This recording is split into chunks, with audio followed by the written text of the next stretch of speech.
नमस्कार दोस्तों, welcome to our channel in shorts law. आज हम ऐसी वैकेंसी के बारे में बात करेंगे जिसमें प्रीलिम्स भी आपका ऑब्जेक्टिव होता है और मेंस भी आपका ऑब्जेक्टिव होता है। वैसे स्टूडेंट जो मेंस आंसर राइटिंग लिखने से डरते हैं, वैसे स्टूडेंट के लिए बहुत ही अच्छी अपॉर्चुनिटी है जहां पे आपका मेंस भी ऑब्जेक्टिव होता है।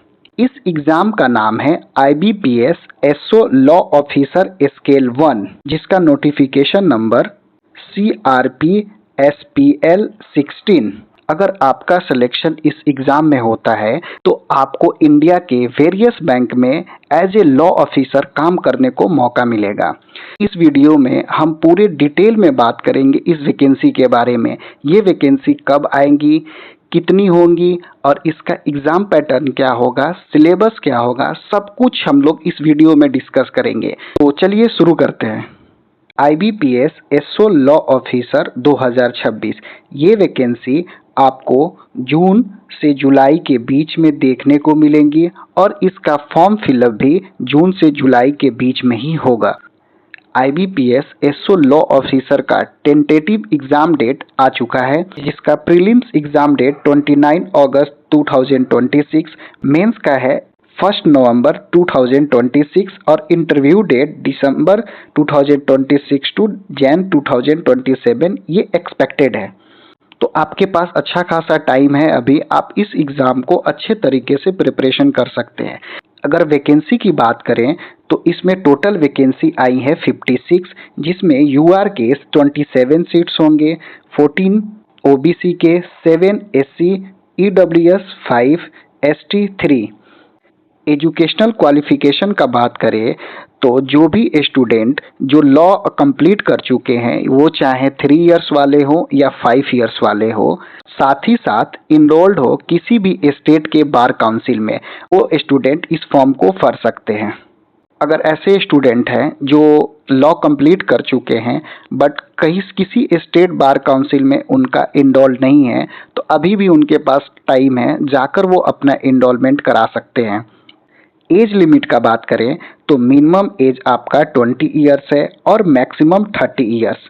चलो आगे हम बात करेंगे इसके सिलेबस के बारे में। प्रीलिम्स जो होगा आपका MCQ क्वेश्चन होगा, जिसमें आपसे टोटल क्वेश्चन 150 रहेंगे और मार्क्स आपका 125 मार्क्स के होंगे और आपको टाइम मिलेगा 120 मिनट्स। इंग्लिश लैंग्वेज से आपके 50 क्वेश्चन पूछे जाएंगे, 25 मार्क्स के होंगे और आपको टाइम मिलेगा 40 मिनट्स। रीजनिंग से आपके 50 क्वेश्चंस होंगे, 50 मार्क्स के और टाइम 40 मिनट्स।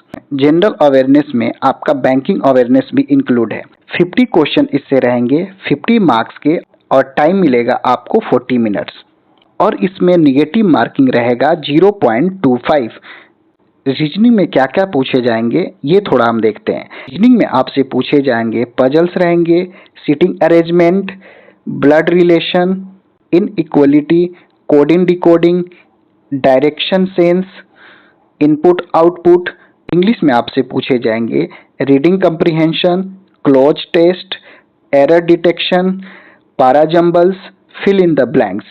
जनरल अवेयरनेस या बैंकिंग अवेयरनेस से आपके रहेंगे banking and financial awareness, RBI and monetary policy, static GK में आपके रहेंगे history, geography, polity, physics, chemistry, bio, इन सब से इकोनॉमिक्स, इन सब से आपके क्वेश्चंस रहेंगे और साथ ही साथ करेंट अफेयर से भी आपके क्वेश्चंस रहेंगे। ये रहा आपका प्रीलिम्स का सिलेबस।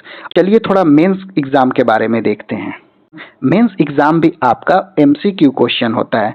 इसमें भी आपसे MCQ क्वेश्चन पूछे जाते हैं, इसमें कोई सब्जेक्टिव पेपर नहीं होता है। मेंस में आपका प्रोफेशनल नॉलेज मींस लॉ से आपका रहेंगे 60 क्वेश्चन, जिसके मार्क्स रहेंगे आपके 60 मार्क्स के रहेंगे और टाइम आपको मिलेगा 45 मिनट्स। मेंस में आपसे पूछे जाएंगे बैंकिंग रेगुलेशन एक्ट से, RBI act, negotiable instrument act, SARFAESI act, companies act, contract act, constitution of India, civil and criminal law means CPC, BNS, BNSS, BSA और कंज्यूमर प्रोटेक्शन एक्ट। ये सब आपके mains के सिलेबस हैं। Interview आपका 100 marks का होगा, जिसका वेटेज आपका 20% होगा। 80% वेटेज आपका मेंस का रहेगा और 20% आपका वेटेज इंटरव्यू का रहेगा। आपका सिलेक्शन मेंस और इंटरव्यू बेसिस पे होगा। सिलेक्शन प्रोसेस के बारे में मैं आपको बताऊं तो पहला होगा आपका प्रीलिम्स जो क्वालिफाइंग रहेगा। सेकेंड होगा मेंस जो मेरिट बेस रहेगा।